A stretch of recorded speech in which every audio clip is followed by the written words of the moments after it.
Sea level rise is and has been a major threat to the Outer Banks of North Carolina. Sea level has risen globally about 7 to 8 inches in the last 100 years, and this can be caused on the United States coastlines from melting land ice, ocean circulation changes, vertical land motion, as well as changes in Earth's gravitational field. The low-lying coastlines, as well as land subsidation, are two of the components that put the Outer Banks of North Carolina at such risk when it comes to sea level rise.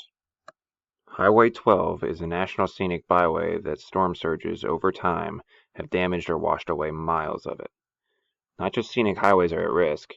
Sea level rise is causing for worse storms, which can restrict bridge and road access. This puts communities at risk because it limits emergency services access to the area.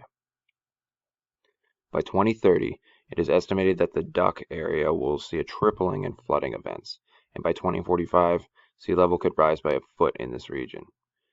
Communities in North Carolina are attempting to combat the inevitable sea level rise with a few tactics such as nourishing the beaches, building dikes, raising houses, and relocating roads.